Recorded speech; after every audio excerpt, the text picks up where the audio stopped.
All right, we're going to enhance knee flexion range of motion using end range isometric contractions.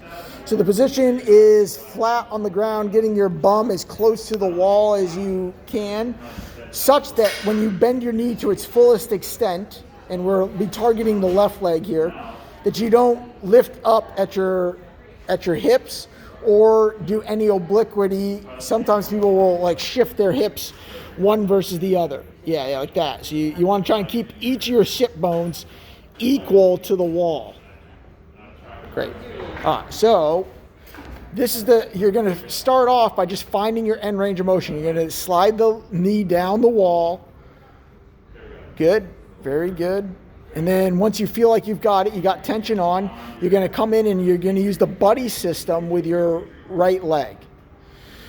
With this, we don't want any obliquity. So if we came from like a bird's eye view over top, you can see that there's a relatively really nice straight line between the hip, the knee, and the ankle.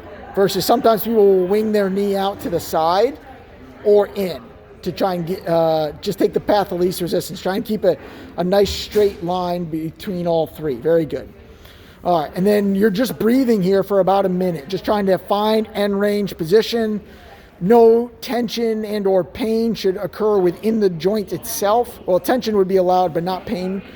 And then phase two is going to be, we're going to point specifically to the location of tension, or the epicenter, if you will.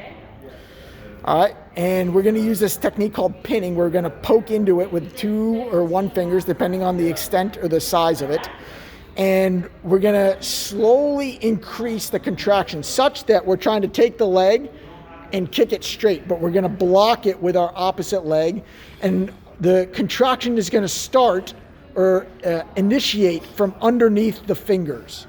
And then as we increase from 10%, 20%, 30% effort, it's going to, that tension and contraction is going to propagate throughout the tissue of the quadricep and into the joint capsule itself.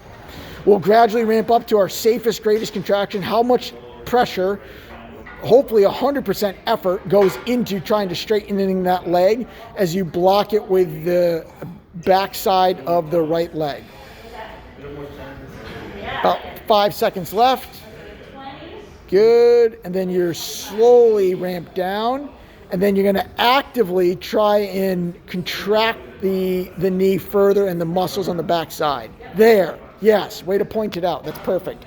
Yep, and if we're going to zoom in, it's going to be right on the hamstring. You may even get the calf contraction as well. Very good. All backside tissue is working to slide the foot down the wall. Now, it's possible that it doesn't move if you're really truly at your end range of motion. But what matters most is the forceful contraction of the muscles pulling on the joint capsule and the connective tissue that helps to remodel the tissue itself. Sustain it for 30 seconds. Gradually reduce that in 3, 2, 1. And then you're going to slowly extend the knee using the buddy system again. You're going to feel stiff. You may even feel a little bit achy.